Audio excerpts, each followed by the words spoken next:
on in, everyone. Come on in because I am back, y'all. I know I've been gone a long time. I'm sorry. But I was out of town. I got behind on these shows, but I'm back. I got caught up. I binge watched episodes, whatever, 7, 8, and 9. So I'm on track just before they release another set of episodes.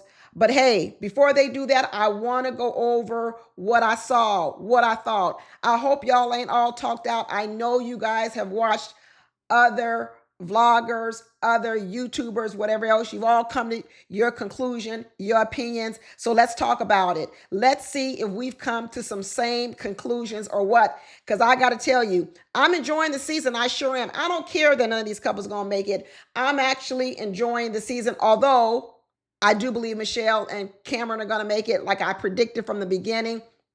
A couple of things I've been off on, but not that much. Not that much. So let's get into it. It's going to be a little different. I'm not going to deep dive in one episode because we would be here for 3 hours if I did that. So I'm got my notes over here to the side, and I'm going to go through what I saw from episode 7, 8, and 9. And we're going to start with episode 7. Marissa and Adam was on my screen. And the first thing I heard Adam say was that he was a relationship guy. No, you're not. No, you're not. Listen, I'm going to tell everybody, don't let people tell you things if there's no evidence of it. Adam walking around telling me that he's a relationship guy. I don't believe it because no one even showed up for his wedding. Not his sister, not his mama, not his daddy, no one. What this tells me is that people don't feel valued in his life enough that they're going to show up for him. I'm sorry to tell you. This is not a situation when Adam said he had to get rid of his mom and daddy because they toxic. No, that's not it. It's a man standing in front of us saying he's a relationship guy, yet he broke up with a girl on the phone just to get on this show. She didn't even know what was going on. She was lost. She was confused. Adam is all about himself. Later on, we see Paul Brunson telling Adam about himself. I now believe Adam's a liar. Okay? Think about it, people. When Adam came on this show, what was probably the one thing that people even liked about Adam? Because he came on here talking about he wanted to be a provider. He's made a shitload of money. And that was like, oh, good. Marissa's going to get a man that's got a lot of money. But next thing we know, Adam is saying we got to live in this lake house back in the woods of Mercer Island. And we're going to need to save some money for a house. Wait a minute. I thought you said you had a lot of money. Why now do you need my money to save for a house, Adam? I don't believe Adam. He's running around with shirts on with price tags on it. He says he's a relationship guy. There's no evidence of any of this. He's got a roommate. Okay, I'm not saying anything's wrong with a roommate, but if you're going to walk around saying you are financially stable, why do you have a roommate that you say is homeless? Why do you need my money to save up for a house? Why, if you're a relationship guy, can't you really point to a good relationship? And then your own family don't want to show up for you. There is no evidence that Adam is a relationship guy. I think Adam's a liar. That's what I think. But let's keep going. He says he's love bombing her. There you go. That's what liars do. That's what they do. They really never can be what they say they are. So what they do is they tell you a whole lot of stuff about them, and then they never really live up to their own hype. That's Adam. So I think he's a liar. Sorry to tell you. That's what I think he is. And if you take away the portion of Adam whereby he had money, supposedly, what's left? We got a guy who says you got to live on Mercer Island. He's just not in some portion of Seattle. He's on a whole island. Get this, people. He lives on a whole island outside of Seattle, and he wants Marissa to go live there. What type of sacrifice is that? Okay, this tells me this is a person, in order to be in a relationship with you, he's got to get everything that he wants. You're secondary. So he may say he's a relationship guy, but yeah, the relationship and what he wants is dictated by him. He's not a team player. He is not a team player. We're realizing that all Marissa does is giggle and go with the flow. They're not talking about anything serious, nothing at all. And all he's doing is sitting up there and making a grilled cheese sandwich for her. And she's happy and she's giggling until later on, she gets called out by Dr. Brunson and says, girl, wake up. Y'all ain't even talking about nothing. This ain't even no relationship because all you do is giggle. That's it. Next thing we know, I got my notes on here. Tori starts talking about she got anxiety during sex and she's an avoidant. I told you I need to figure out what was going on with Tori. We're gonna get to Felipe, and some of you may be mad with my theory, but I think Felipe is running scared. I do, because what we're gonna have to ask ourselves in this next upcoming episode is why all of a sudden is Felipe flipping. Felipe was all in. His toes were in, his feet were in, his hands were in. He was all in. What is now making Felipe revert back to the Playboy days? Are we saying that he was always that person, or he was all in? What happened? What I believe is what we talked about before. Felipe still has ugly man syndrome. He grew up an ugly person. He said that. Let me not call him ugly. Let me say he was not that good looking. He told us he was not that good looking and he didn't have a lot of women. Okay. I said that as Felipe got older, that his money started buying him access to women. Felipe told us that he also had to go through some cosmetic things in order to be attractive. What I believe is what's messing with Felipe right now is what we said. Ugly man syndrome. All of a sudden I have this beautiful woman, and then this beautiful woman starts to show pulling back. Guess what? What's that going to do to ugly man syndrome, Felipe? He's going to start running scared again. And now, to avoid being left, to avoid being brokenhearted, I think what Felipe is about to do is dive full into his Playboy status and say, listen, I'm not going to get rejected by you, Tori. So what I'm going to do is I'm going to say you're not for me. That's what I believe is happening. Some of you may not want to believe it. That's just my theory, because I'm going to go back to what I said about Tori from the very beginning. And that is, was I fully buying her story? Was I fully buying her story? And I'm telling you, I'm not fully buying it. I'm really, really not fully buying it. Belle and Jolie, Mecca said that he needed to initiate more sex, intimacy. So that was what I have in my notes he's about to do. Then I got in my notes about Courtney and Nick. Courtney is my least favorite person on this show. Courtney, for lack of better words, is batshit crazy. She's a ball buster. She's mean. She's got a lot of problems. Even her family says she has problems. She's the problem altogether. In fact, does Nick have a problem? Sure, but nowhere near Courtney's. Courtney shouldn't even been selected. And right now, what I believe is Nick doesn't have any interest in Courtney whatsoever. But what he is doing is he's trying to make it towards the end, because he says, I see another reality TV show in my future, and I don't want these producers to close the door on me. So he's doing what he needs to do in order to hang in there. But he is already determined that Courtney is batshit crazy like all of us. Nick ain't no fool. Nick is a computer science major. He has critical thinking, okay, which means he has already seen what maybe some of us have seen, and that is Courtney is batshit crazy. Courtney walks around and saying in her previous relationships, she's actually never had good sex. Well, Courtney, this is simple deduction. If in your previous relationships you have never had good sex, I don't want you to say anything about me right now of why you can't have it now, because I'm not your first person you've had a problem with.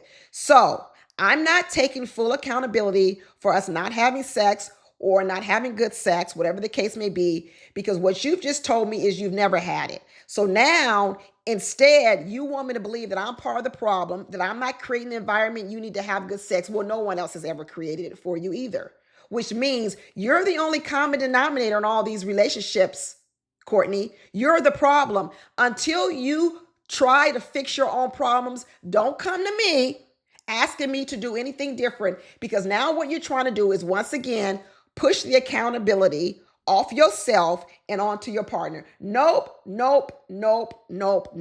She runs around saying she's so defensive because she got cheated on. She's a nut.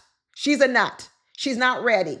Not ready. She's always waiting for him to change something about himself before she can be different and do something different. And then even when he tries to do those things, she comes up with another reason. So she never has to do anything different. She can just keep showing up in her same way. I got another note in here that says Adam is performative. He postures. He's running around in that crazy outfit, right? Just to show some other side of himself. Later on, Later on, he says, well, are you posturing now, Adam, or were you posturing before? And he says, oh, I think before I was posturing. The more serious part of me was posturing, but I'm really more this type of person where I'm more flamboyant, walking around sheets. No, no, no. What you're doing is as Paul Brunson said, you're deflecting. I'm going to call it a distraction. It's when you do a whole lot of stuff over here, because what you want people to be is distracted over here with all these other antics, and you don't want them to look deeper into what's really going on. And I'm going to say, stop watching what Adam is saying. Listen to what Adam is saying. Don't even get distracted by all these jokes he tells and clothes he wears. Look into his past performance, and what you will see is there's no evidence of the man he says he is. None. There's none. He may say that he's fully, what do you call it, financially stable. I would need to see a bank account. I would really need to see a bank account, because right now I don't see evidence of it. Right? So I'm not believing anything he says. Devin is walking around saying that they are in a better state. No, they're not. Devin is not in a better state with Caitlyn. She's another person that shouldn't be on the show. She's not ready. Once again, another person who wants you to give up everything about yourself, everything you need, everything you want in order to make her comfortable. Here's a saying for you. If you always have to be comfortable, always in order to do anything, I need to be comfortable before I do this. I need to be comfortable before I do that. If you always need to be comfortable, then what you're requiring is everybody else to always be uncomfortable. I said it. If you always have to be comfortable before you do something different, that means everyone else has to be uncomfortable in order to please you. And then even when some people try to do that, you still don't do nothing different because you still haven't reached the level of comfort. People have got to get comfortable with being uncomfortable. And if you're not comfortable with being uncomfortable, you will never make a good partner for anyone. Courtney, you will never make a good partner for anyone, because what you're requiring is for everyone always to change their behavior to make you comfortable. And besides Courtney, the other person we have is Caitlyn. Courtney, when they got ready for some dinner, Courtney said, come on in here, Nick, let's hold hands. So we can walk in here and pretend like we're good. Fake, phony. So you just want to pretend like you guys are in a good space by holding hands, but the minute you get into the room, you drop the facade because it's not you. Once again, you don't really have to do any real work. Nikki arrived alone. She sure did. At this first little, whatever you call it, dinner session, she said Shawn had a work thing. The experts called it out completely. They said Shawn didn't want to show up, or they had an argument. Okay, we find out they did a double date with Mecca and Belle Jolie, and the shit went left. It went left, and everything was laid out on the table. Full display. Your friends got to see your whole entire argument, and later on in the argument, we actually see that Mecca took the side of Shawn. I know y'all don't want to hear it. But what they both said and agreed to, both Nikki and Shawn, both said that we are stuck in a pattern of conflict. Amen and hallelujah. Finally, later on, they're going to admit that they have problems with their egos. Amen and hallelujah. They both have problems with ego. But Felipe just said that he's now having a fight through the guardedness of Tori. That's one of his things. That's right. And what I'm going to tell you is when he sees having a fight through the guardedness of Tori, that is also creating a fear in Felipe that guess what? She might leave me.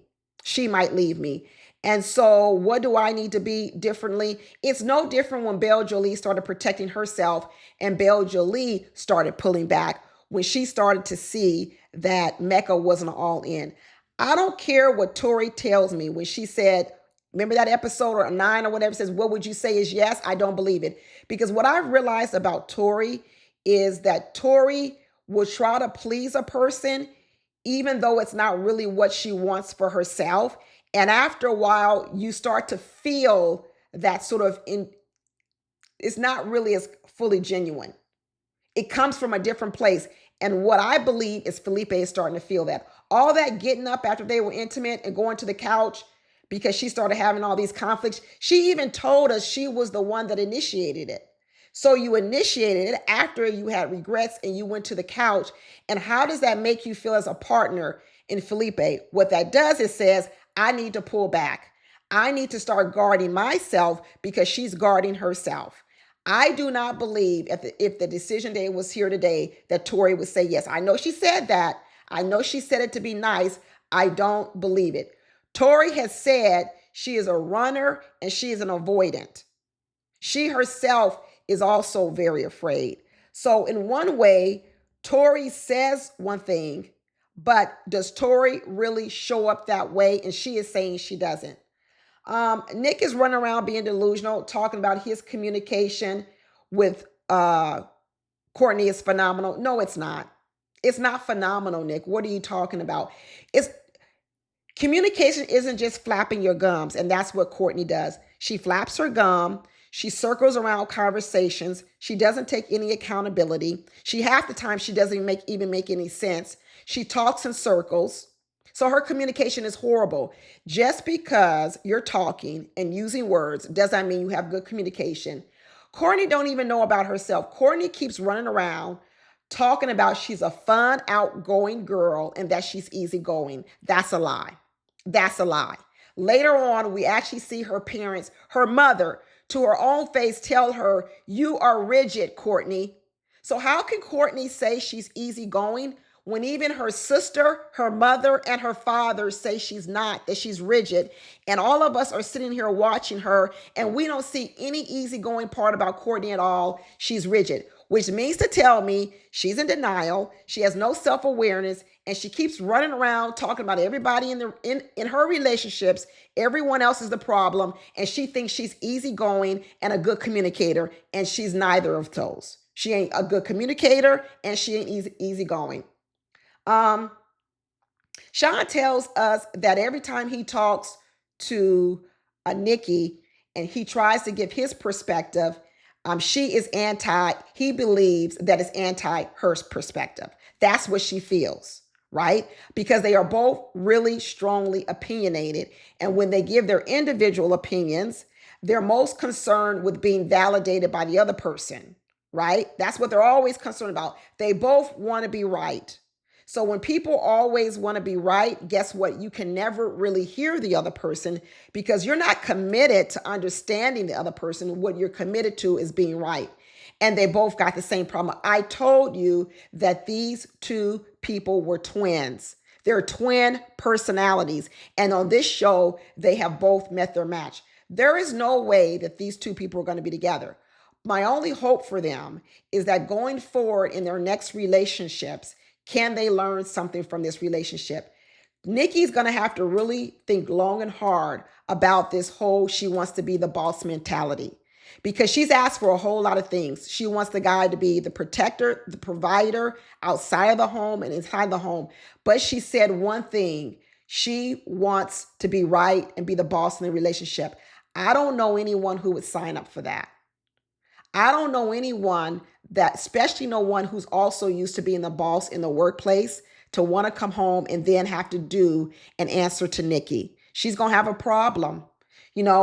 Everyone is saying Nikki got screwed because she got a man less than what she wanted. Well, we find out later on with Michelle, her man makes less than her. I told y'all. I know all the black women want to say it's black men that make less than black women. And black women have nothing to choose from but men who make less than them. But I keep telling black women, you better go out and gather your data.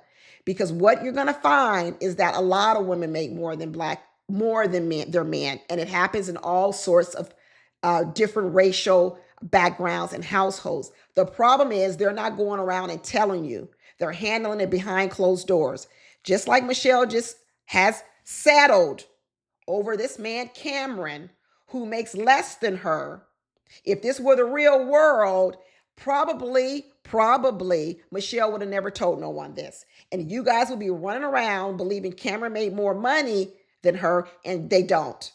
Okay, so go out and get your data together because women are making a whole lot of money out here, a whole lot of money. And they should be because they're doing a whole lot of work, right? But this idea that we are stuck in the 1970s whereby women were paid less than men, women were given less jobs, less paying jobs than men, that's old and done with. That's old and done with. You can't have me go get fancy degrees and then go into the workplace and ask me to make less than a man just so that man can go home and say he's the breadwinner. No, you're going to pay me. You going to pay me, which means when I come together with these men, I'm either going to be making the same amount of him or I might be making more. Y'all better get your stats together. You really better get your stats together. But in the end, Tori was leading everyone in prayer. Adam was running around and said he felt super comfortable. Of course he does. He feels super comfortable because he's controlling the conversation and the narrative. He's not having to talk about anything that makes him uncomfortable, which is, why don't your mama and daddy like you enough to even send you a text on your wedding? Why don't your mama and daddy like you enough not even to send you a card on your wedding?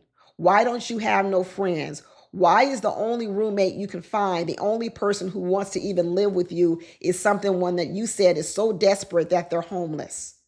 Why is it that you move all the way over to Mercer Island so you can be all by yourself? These are the things I want to know. These are the things I want to know. Courtney, like I said, is a ball buster. She sits there and tells her own husband that Adam is the hottest one here. Like I said, Courtney, no one controls what comes out your mouth. So if I react to a comment like that, I don't want you to tell me that I'm mean and I'm mean-spirited and I treat you horribly. Because when you sit in my face and you tell me that some other woman or some other man is the cutest one here and I'm not the cutest one and I'm your husband, I'm going to have a problem with you. And more than likely, you're right, you might get some nasty words from me too, because you just cut me. You just cut me and you don't think about it. You're heartless. You're heartless. And Nick, he just laughs it off because he doesn't want to come off as a person who's not likable and who's not lovable, because that is his end to these reality TV shows. And Courtney keeps saying she is a slow burn. Girl, you're not a slow burn. You're not even burning at all. What's a fire pit without a flame? You are simply smoke. That's it. There is no flame. Okay? This ain't even, you can't never get heated up. You an iceberg. I don't know what other kind of way I like it. And then what you do is you continually shade Nick in order to blame him for your own internal issues. I don't like a person like this. I don't like a person who keeps throwing jabs at other people to cover up what their own issues are. Shawn tried to tell her. Shawn said, listen, sometimes you need to start with an idea of who you want to become, and then eventually your heart will get there. And she says, well, I don't want to appear fake. Okay, well, we got a problem. Okay, if you're not the person you want to be, I don't know how you become that person. See, what Shawn has told everybody, you got to fake it till you make it. We know that about Shawn. Shawn has said, what I do is I show up in spaces bigger than I am. We know that. That's what he does. And what I hope to become is the person that I'm showing up as. Courtney says, no, I don't even want to do that. I just want you, the person across from me, do everything. You do all the work.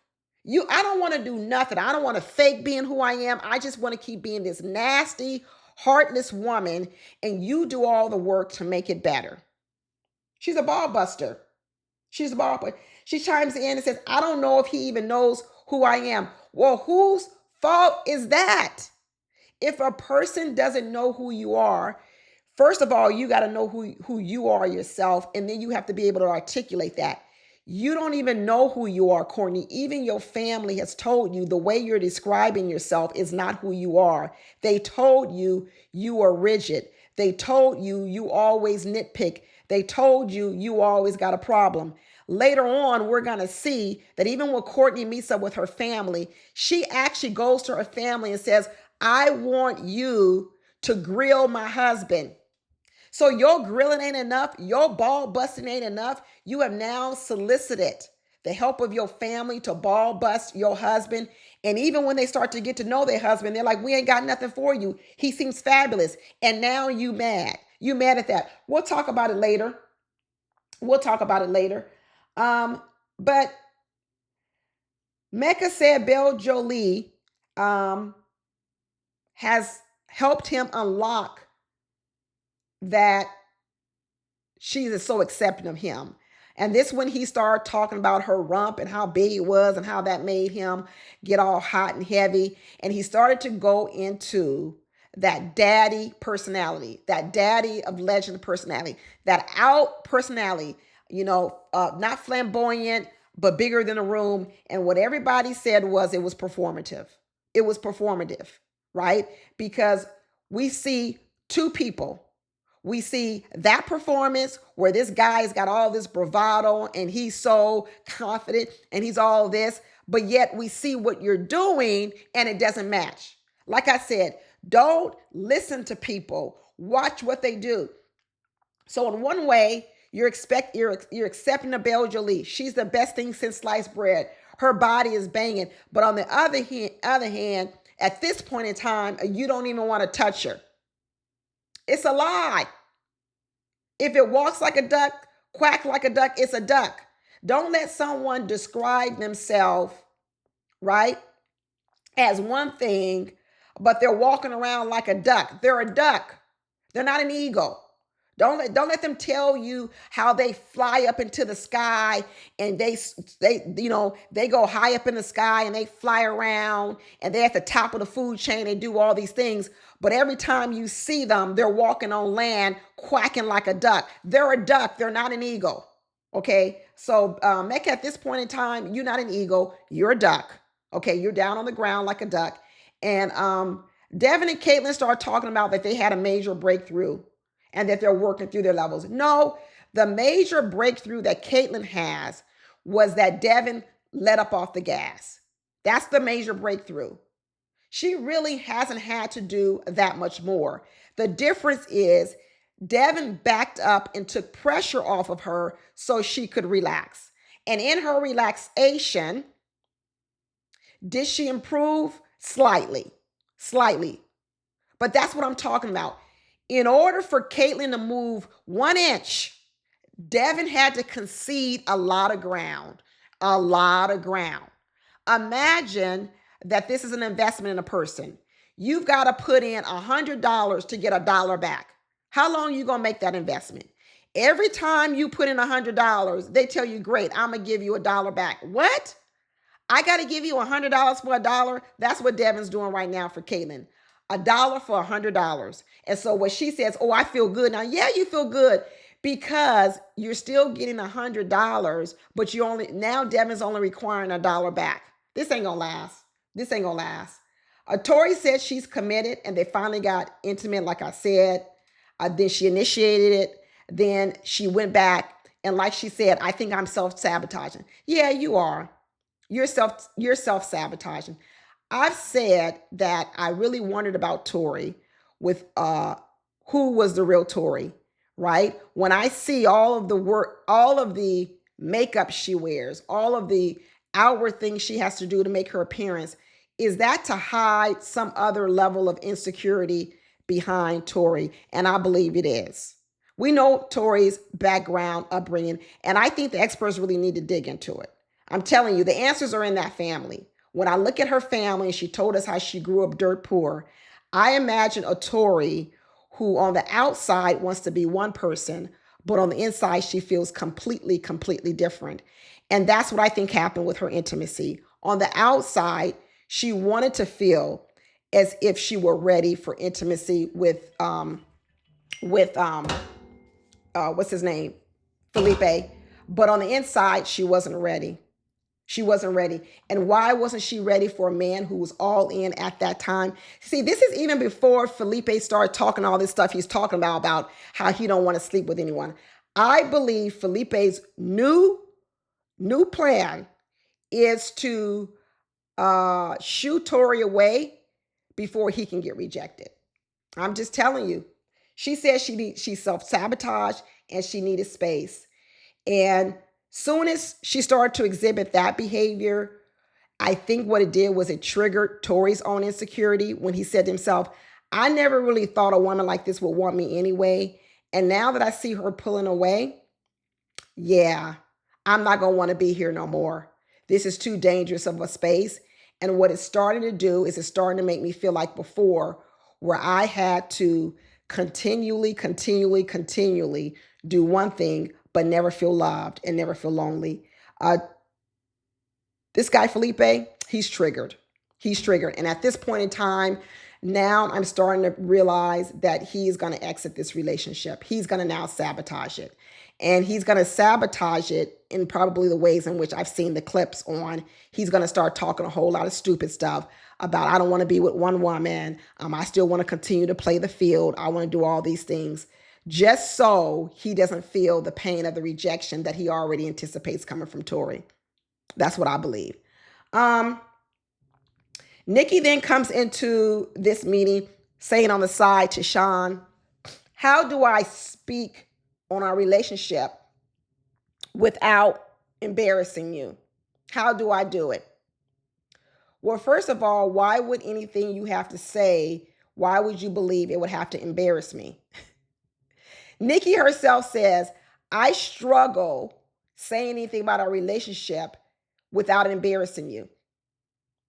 What do you mean? You don't know how to have a conversation about a person or with a person without saying something offensive?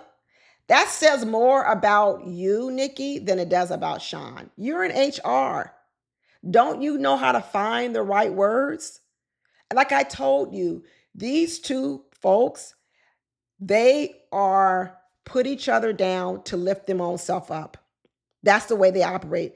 Let me put you down so that I can lift myself up. And that's how they operate.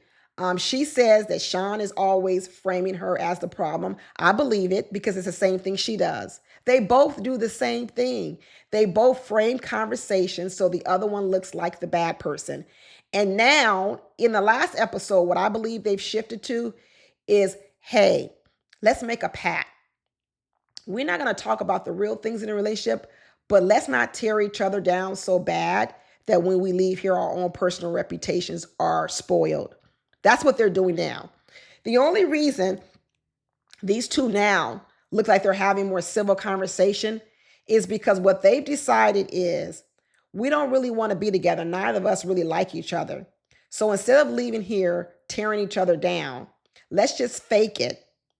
Let's not tear each other down and then go our separate ways, because neither one of us wants our reputation ruined. We both have too much to lose.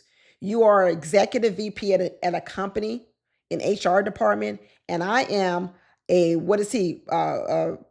college VP executive. We can't leave this show looking crazy. So we're not here to save this marriage no more. That's over with. But what we can save is our professional reputation, and that's what we're going to shift to. These folks have just made a business decision to save their business professional reputations. But she says she's mad because he says she tried to make it sound like she was crazy and he's the stable one. And he said, I really want to provide this soft life for Nikki. But next thing you know, she said, are you saying that I'm anxious? Well, girl, that just proved that you anxious. When a man is saying, I tried to provide a soft life for you, and you jump in the middle of the sentence, and what are you saying? I got anxiety and I'm anxious? Yeah, you are anxious because what you just did was you didn't allow me to finish, which meant that you were so anxious to speak that you did it. You didn't even have enough patience with yourself to hold your tongue until I could complete my sentence or complete my thought, which meant that your anxiety and your anxiousness overwhelmed you to the point that you had to speak out before and cut me off. You just proved the point that Shawn was making. And as I have to say all the time, it doesn't mean he ain't got the same issues, but Nikki don't see herself. And what she does is she then says, no, I'm not anxious. I'm confident and I'm bold. Okay? I'm confident and I'm bold. You're confident and you're bold, but you're also anxious. You're both. Okay? But Nikki doesn't take any accountability. Even that's what Mecca told her. Hey, I saw a lot go down, but I didn't see you taking any accountability. And I saw you attacking Shawn a lot. And what Shawn did was Shawn let Nikki expose herself. He played the game smarter. Like I said, Shawn ain't no better. But what he did in front of those two people, in front of Mecca and Jolie, is he said, I'm going to let Nikki show who she is so everyone else can see it. Because mostly this little stuff that Nikki does is behind closed doors. When she's out in public, she tries to pretend she's one way. But behind closed doors, she's another type of way. So right here, I'm going to let Nikki expose herself. And what they saw was Nikki expose herself. They keep talking about how conflict repeats itself over and over and over again. Devin said, you both have walls and you both have egos and you're butting heads like rams. Nikki said, it shows a lack of respect for me. That Shawn shows a lack of respect for me. And there becomes an aggressiveness and an agitation. And Nikki said, so I just match your energy. That's what you do. Y'all both match each other's bad energy. That's part of the problem, you know? And Nikki was hitting him with all kind of shots. And Shawn was playing the game, letting her expose herself, making her look even worse. Nikki didn't even have the wherewithal to control her tongue and her mouth. And you know why she couldn't do it? Because of her anxiety. Her anxiety and her anxiousness to be right, to look a certain kind of way. So she didn't know how to be quiet. In that particular moment, the reason why she was looking crazy and Shawn wasn't was because what Shawn was doing was sitting back and letting Nikki expose herself. Doesn't mean that Shawn is any better, no. But in that moment, he played the game fight. He played that fight better.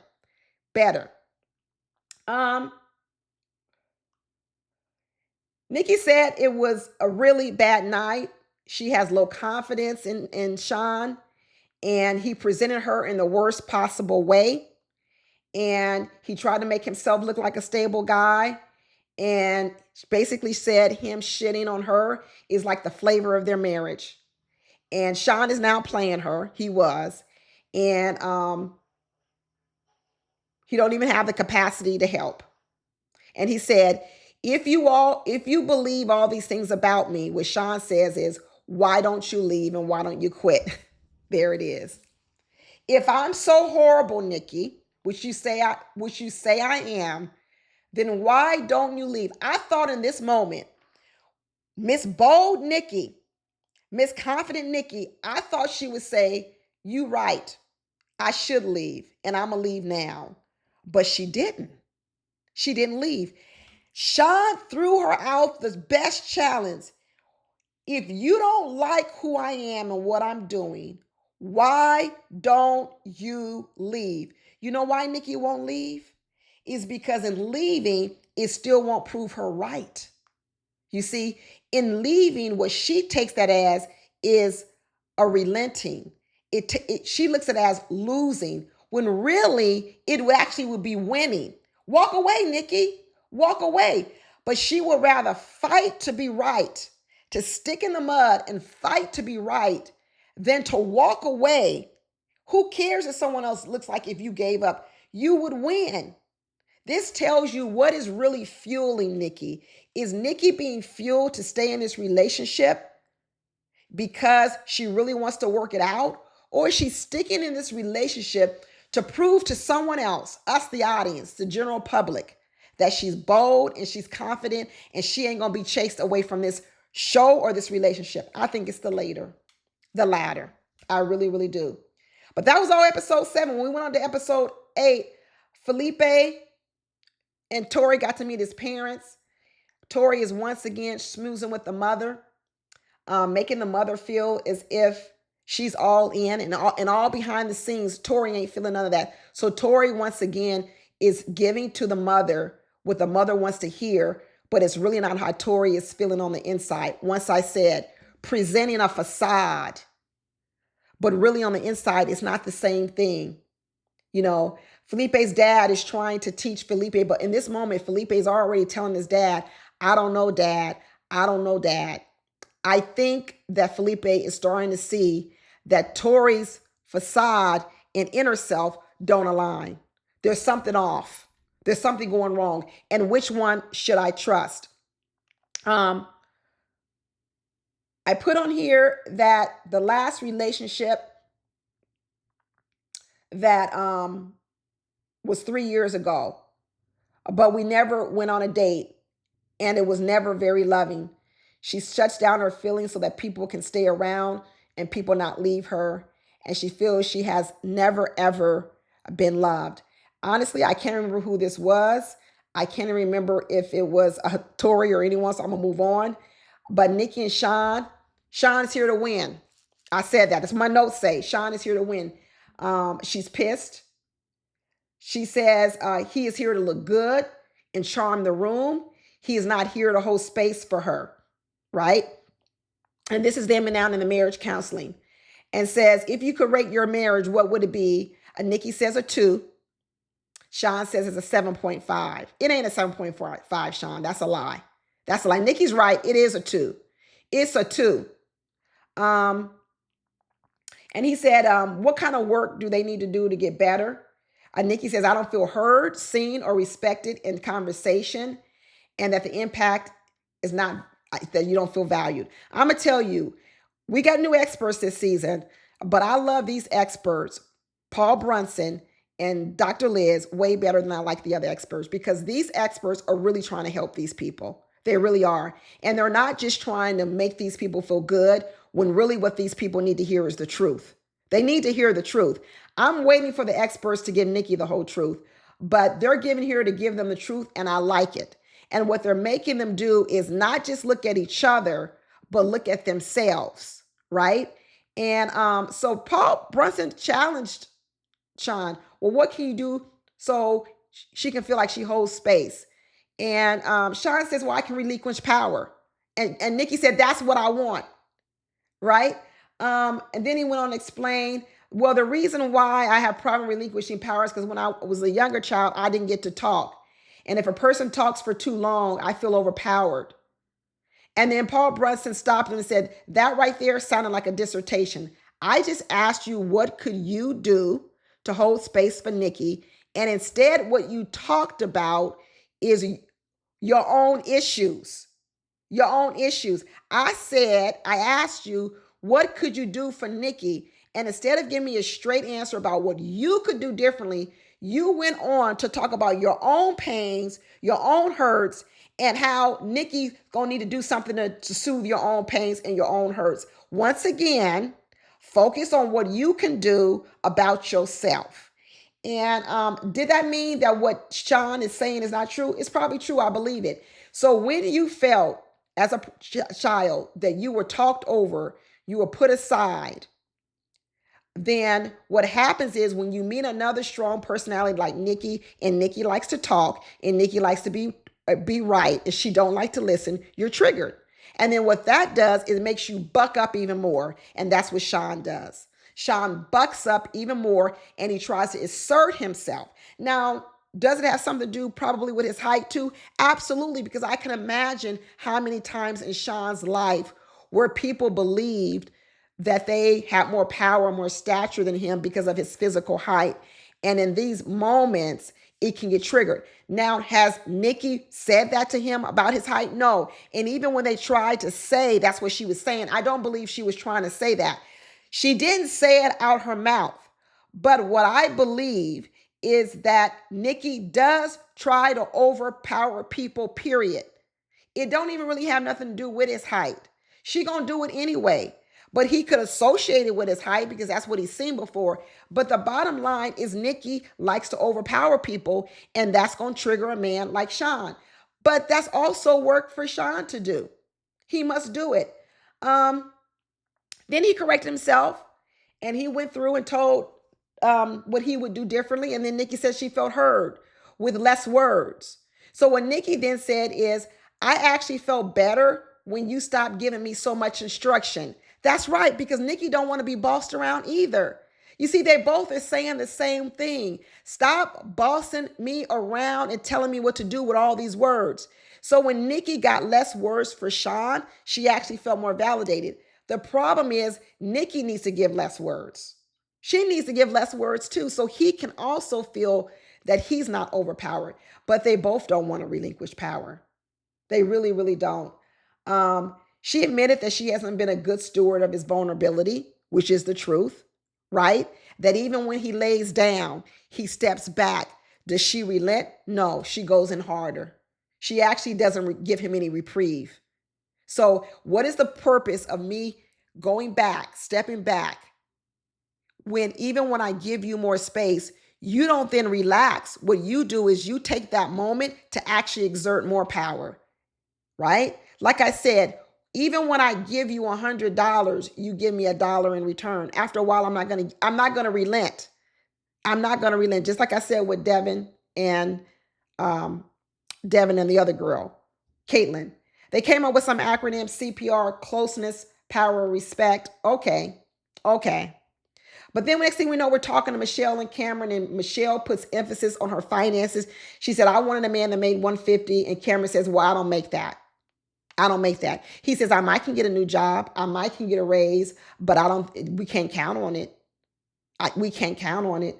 And now it's awkward. It sure is awkward. What you gonna do, Michelle? Are you gonna give up one of your core things, which a man that makes more than you? Are you gonna give it away? And what she said was, in the end, I feel good with you. I feel close to you. And I don't want this to become emasculating to you. So I'm gonna take all these other parts I'm getting and I'm gonna stick with it. I'm gonna see this out. And down the line, the question will be like all other women who are the breadwinners. How will you handle that power in the relationship? Because that does give Michelle a bit more power in the relationship, as we see later on. Because when they start talking about moving, when he works in Portland and she works in Seattle, originally, before he knew how much money she made, he was saying, well, I work in Portland, so I can't be moving to Seattle for your job because I work in Portland. And she says, well, I don't want to move to Portland. But now that he figured out that he makes less than her, and what I believe is he makes significantly less. I believe Michelle makes about $150, and I believe that Cameron probably only makes around $80,000. That's what I believe. And so what you've seen is that now in episode 9, Cameron is now open to the idea of moving to Seattle. I know you are, because the one with the bigger paycheck wins in terms of where we're going to live. Since she is the breadwinner to a large degree, we're going to go where her career is, which means Michelle has more power. What will Michelle do with that power? Will she use it to emasculate him? Will she be bitter? Will she be angry? Will she be resentful? That's what she's going to have to work on. And what does Cameron have to do? He's got to make sure that he's not resentful to her, right? Later on, he says he's not. He says, go get your money, go get your bread, do your thing, be a boss chick. I don't care about any of that. Let's hope it stays that way. But then they start talking to Belle and Mecca in the friend zone. But he says, now I'm more attracted to her, but we ain't tongue-kissing. And, he's been rejected in previous relationships, so he don't want to know what to do. I tell you, all this fingernail polish on the toes and fingers, I tell you, Mecca's confused. He doesn't know how to show up in spaces. Do I show up as the assertive one? Do I show up as the person willing to follow? Do I show up as the funny person? Do I show up as the person who's vulnerable? He is confused. Do I show up as a man, or do I show up as a man with fingernail polish? He's confused because of all the rejection he's received in his life from his mama, his stepmama, and his daddy. What Mecca has been taught is no matter what I do, no matter what I say, no matter how I show up, people don't accept me. So now here I am with a woman who's showing me full acceptance, and I don't know what to do with it.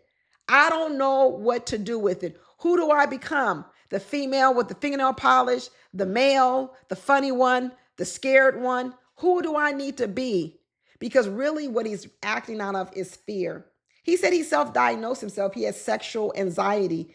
You do. You got a lot of anxiety. You have not only sexual anxiety, sexual identity and anxiety. You have anxiety, period, of just how to show up in spaces. And you pick a character to show up. Every time you're someplace, you pick a character. But who is the real Mecca?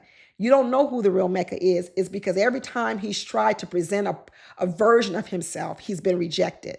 I said it from the beginning. This is too much work for Belgerie. It's too much work for her. She can't do this work. Adam is still running around in a playground. Another reason why I know Adam's a liar and he's fake. Because I'm going to tell you this. When Adam saw Marissa's apartment, that apartment was nice. Very, very nice. And even Adam could barely admit it. And what Adam realized is Marissa ain't broke. She's able to afford this apartment in Seattle where the rent is high and she's handling on her own. So all this talk about how much money he had, I don't believe it.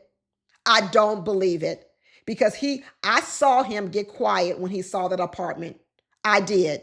So here you got Marissa paying for an apartment all by herself with her own money in Seattle where it's expensive.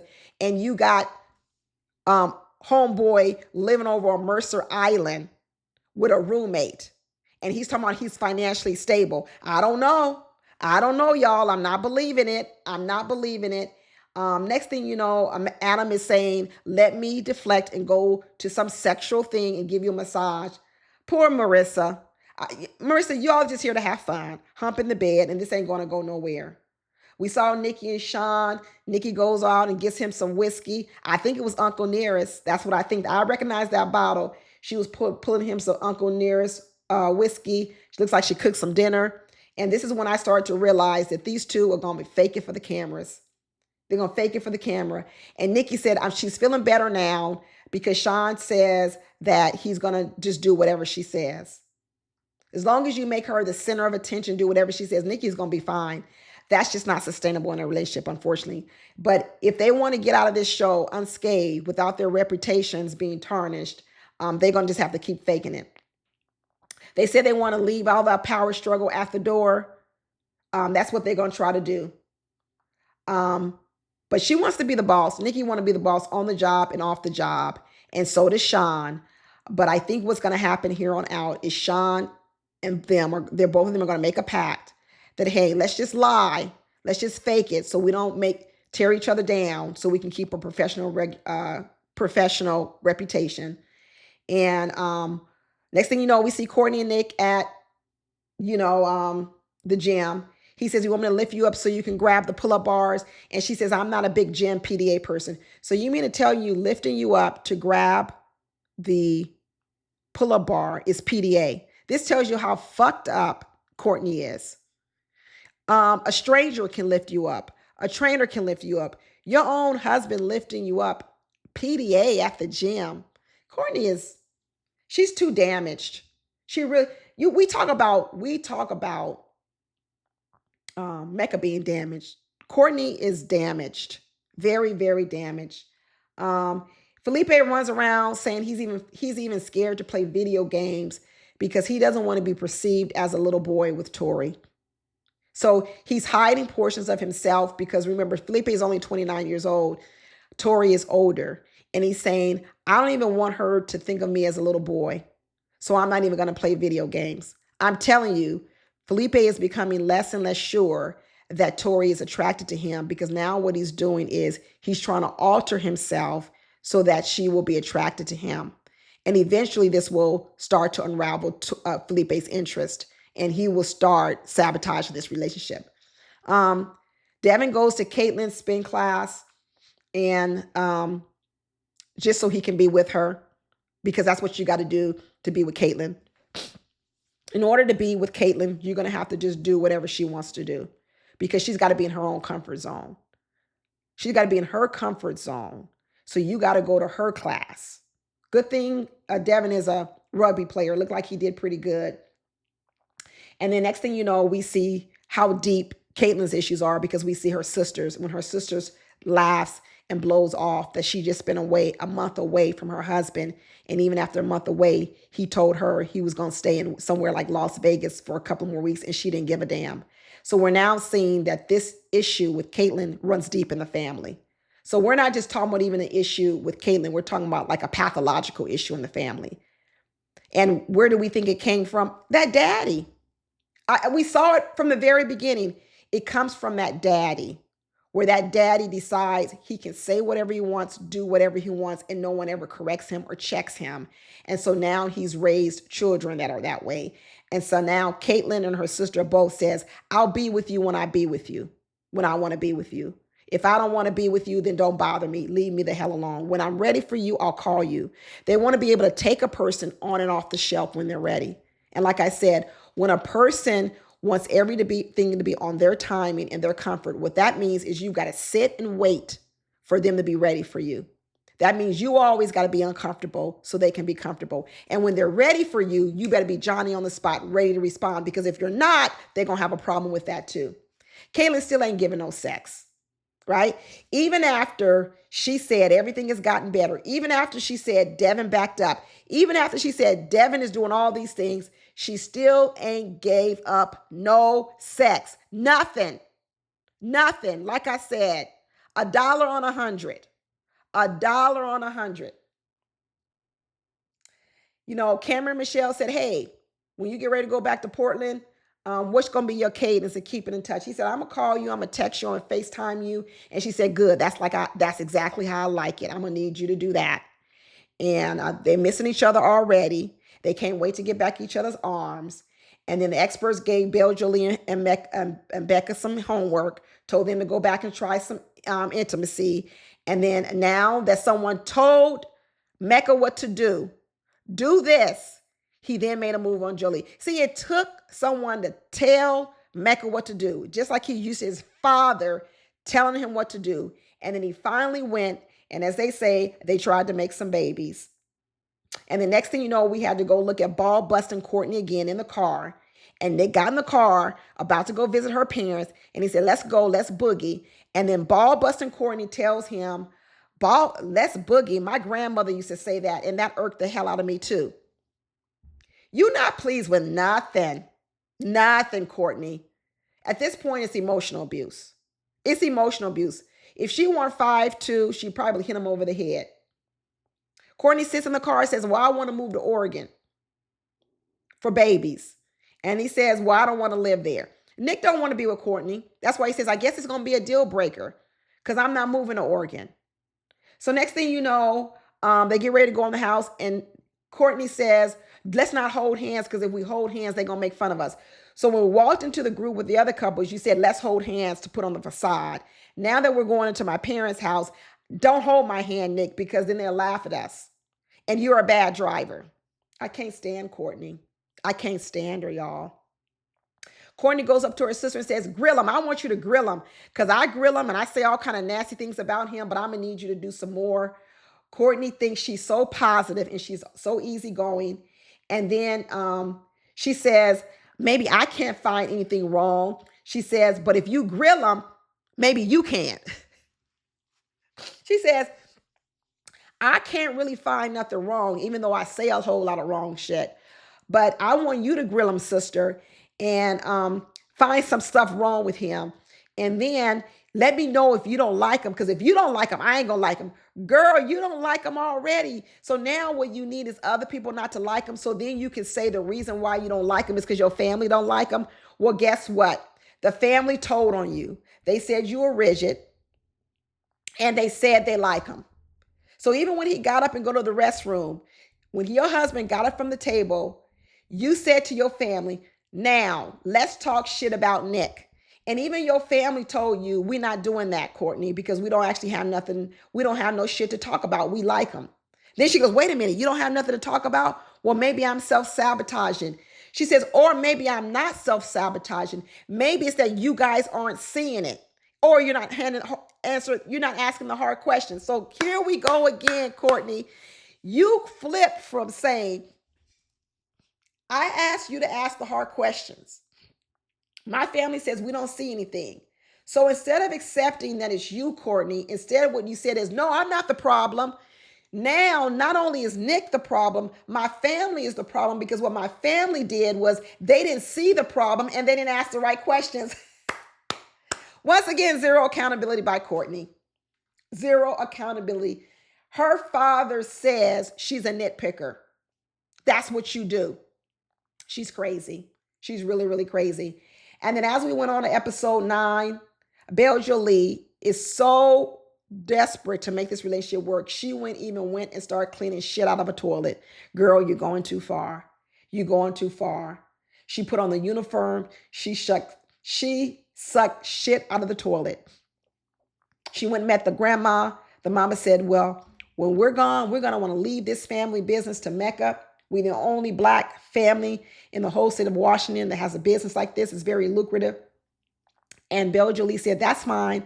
I already got 3 jobs, but I can do a 4th, and I can help with the bookkeeping, and I can also be a receptionist as well. I'm willing to do whatever.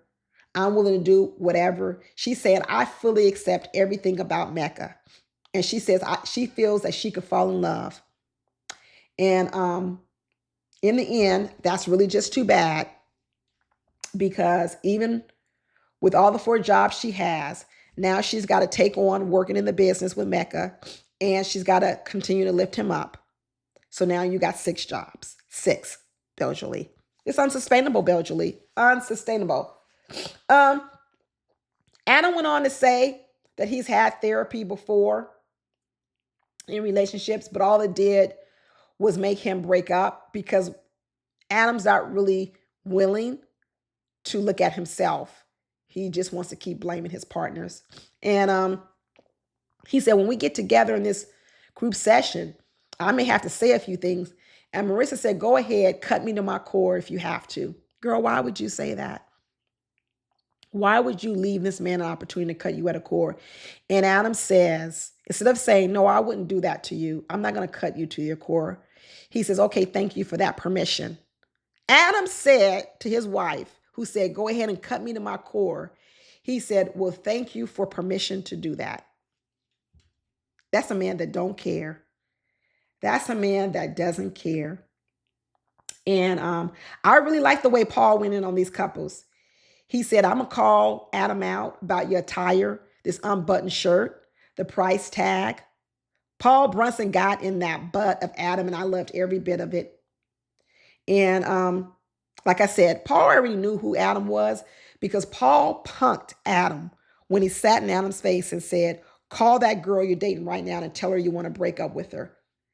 And what he saw, as much as Adam wants to talk about how he's all this and all confident, what Paul saw in that moment, that Adam was willing to do that act just to be on the show. And in that moment, Paul Brunson knew that he owned Adam. He knew it. He knew who Adam was. And when Paul got him in this hot seat, that's why Paul had so much confidence to call Adam out and call him on his bullshit, because what Paul saw it from the very beginning, that this guy doesn't care about anybody but himself. So when he's a fake, he's a fake. He's a fake and he's a phony. And he said Adam's a deflector, and he uses humor and attire to deflect. That's right, to throw you off, because he doesn't want you to find out who he really is. That's why they don't get deep. Marissa said, we didn't really ever get deep. And he says, well, that's why y'all don't have an emotional connection. And when Adam told us, this is another part when I said, Adam is a fake phony. He said, he's been in previous relationships, and guess what those women did? Cheat on him. And what he said was, even when they cheated, I stayed. What? This big old alpha male Adam? You mean to tell me that women cheated on you and you stayed? You see how this don't line up? You see how none of this lines up? I'm telling y'all, take away from the fact that Adam told you he's got a lot of money, and what's left of Adam. What is left of Adam? This is why people got to really think hard when you put money at the top of your list. Because what money makes you do sometimes is overlook everything else. For one moment, strip away what you think is Adam's money, because I don't even think it's his money, and tell me what's left with Adam. Why would someone put up with this guy? Paul Brunson is good. He's really, really good. Cameron and Michelle said it's going good. They talked about finances. They worked it out. And Michelle said she was equating success or money with whether or not a person had drive or ambition. And what she's realizing now is that he actually works very, very hard, and he does have drive and he doesn't have ambition. So she doesn't want to get rid of him over that, because his passion doesn't pay a lot of money. A college, he ain't even a Division I coach. He is a, what do you call it? Community college coach. He don't make that much money. He probably he don't make that much money. Courtney's still running around rejecting Nick. She needs therapy. She talk about she's numb to sex. Girl, are you taking steroids to get all them muscles, Courtney? Something's wrong. Something's really wrong. I don't know if Courtney's taking some other type of supplement or something that not only has turned her body into almost like a man looking body, but maybe she's also turned out off some female emotions. Because be honest with you, Courtney, you starting to come off like a he she. You starting to come off like a he she. But you know what? She was happy when they started digging into Nick, talking about he's not a deep thinker. And then all of Courtney was like a dog on a bone. Yeah, let's get into Nick about what he's doing wrong because I don't want to take no accountability. And so was Dr. Liz correct when Nick did not really have a good answer to what his fears are? And he sits there and says, I just want to come up with something good. And so she's saying, don't self-edit. Just tell me who you are. That is who Nick is. Nick wants to be accepted and liked. He told us the story that the only reason he even went into engineering and computer science was because his parents wanted him to. He's telling us all along that he does a lot of stuff just to be liked. And he's sitting here with Courtney trying to make Courtney like him. She ain't gonna never like you. She don't even like herself. She don't like nobody. Don't be the first person somebody likes. Hear me one more time. If people don't have a history of liking someone, don't try to be their first, period. Get some evidence. He's afraid that his goofy side will be rejected because, like he said, he went into an engineering or science degree, but there's a more of artistic side, and that side of him was previously rejected. So now he's afraid to show it. Plus, he wants to be so polished. I think Nick came. Have we seen Nick's family? Can someone remind me of Nick's family? Does Nick come from a middle class family or a little bit of money? Something is telling me maybe. I don't know. I'd have to go back and look. But once again, Felipe says, we really look good on paper, but now he's afraid he's sabotaging and he's realizing he has to commit every single day. And I think what he's saying is on paper, we look good, but behind the scenes, behind Tori, there's another woman. And so at first glance, we look good. We look like we should be a good team, but some other agent in the background is happening. And so now what Felipe is scared of, he's scared of flatlining. He's scared that the plateau, the dopamine, is going to subside and he's going to move on to the next thing. He says he is an avoidant, right? And now that also scares Tori. These two are in a bad cycle. I believe that the first person that got spooked was Felipe. I think Tori's gardeness first spooked him. And then I believe that now he's spooked as well. So they're now two spooked people because this person that Felipe is about to now lean into and discuss is absolutely not going to make Tori feel safe. So there's no way that this couple's going to make it out. I don't believe it. I was holding out hope for them, but at this point, you've got two people running completely scared, right? Completely scared. So a lot of ways now, when I look at Tori and I look at, well, what could have been her underlying issues in relationships? I think Tori likes to give with hopes of bringing the person. But on the inside, she's deathly afraid of being rejected as well. And I think Felipe has already even triggered more of that in her. They both are running scared. Devin believes that Felipe is like Caitlyn. I don't think so, Devin. I think you're reading it wrong. I think you are thinking they're more like now because you see Felipe pulling back and you see Caitlyn pulling back. But the reason why they pull back, I think, are for completely different reasons, right? So I think you're reading Caitlyn wrong. I really do. But Dr. Brunson said he believes that Felipe thrives off of uncertainty. And what he told him was, you need to stay curious. And sometimes people can be in uncertain moments, and that can make them rise to the occasion, or sometimes it can make them fall down. And he says, throw passion away and dive into the curiosity. But I'm not even sure that Felipe is even getting the passion from Tori that he wants. Because just because you're having sex doesn't mean it's passionate, you see? And I think Felipe can tell the difference.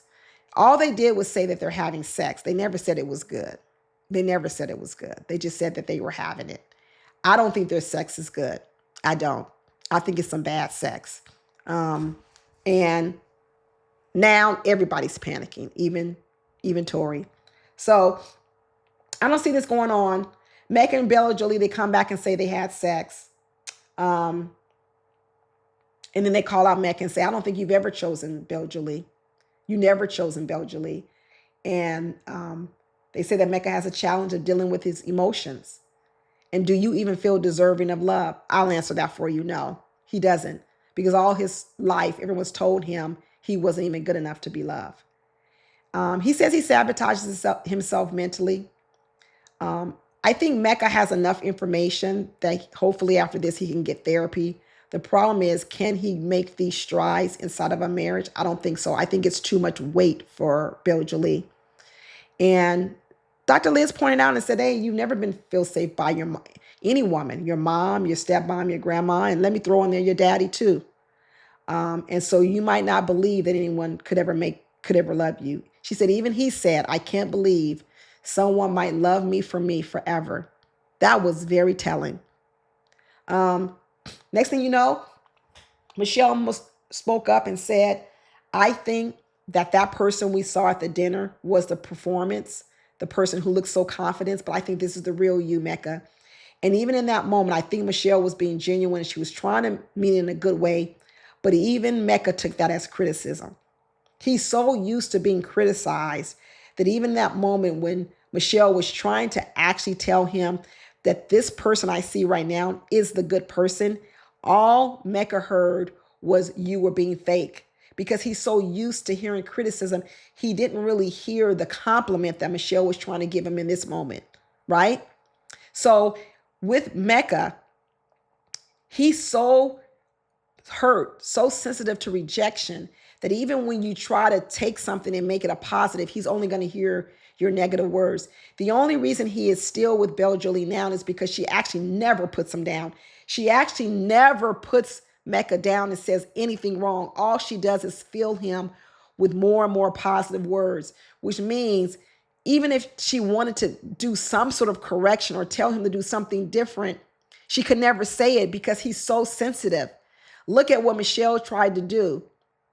She tried to tell him, I thought that was more performative, but this guy I see here is a great guy. This is the guy we want to see. All he heard was her negative words. Imagine if his own wife tried to say, hey, I love you deeply. I do. I want to be with you, but I do want to see this change in you. He would latch on so much to the part where you're asking him to do something different that he would hear the part that you love him. And that would overpower him and that would make him withdraw. Bella Jolie is just ready here to support her man. But in the end, Bella Jolie, this is actually not completely what Mecca needs. He needs to learn how to balance the two. And so as much as she wants to love him down, she can't do the work that he needs. Shawn and Nikki, miraculously, now they all just get along. And now they say that their day is a 9 out of 10. So Nikki, overnight, you went from a 2 to a 9 and a 10. I don't believe it. She said she even could grow in physical attraction. I don't believe it. I don't believe it. They had all the right words to say. And I don't believe any of it. They're just acting. Just like someone said, Cameron, their words were contrived. Their answers were contrived. I agree. And they told Devin, you've dimmed your light just to be with Caitlin. You have. You've dimmed your light. You didn't dim your light. Because dimming your light may not be as bad. He done turned off his light. He's sitting in the dark. He is sitting in the dark because that's where Caitlin wants to sit, in the dark. He didn't just dim the dimmer. He turned the light switch all the way off. And Paul Brunson said, this is not what love looks like. This is not where you shouldn't lose yourself in the commitment. And what she said, this is another time that Paul Brunson stood up and said it right. She said, she likes this place. Why are you telling Devin to go back to the old Devin? I like the way he is because I like this calmer and steady side. This is what I need because she needs someone to ground her and because she's flighty. And then what Paul Bronson said was exactly what he should say. Those are things for you to do for yourself. That's not for your partner to do for you. There you go. Your partner can support it. Your partner can make sure that they can do things to help you.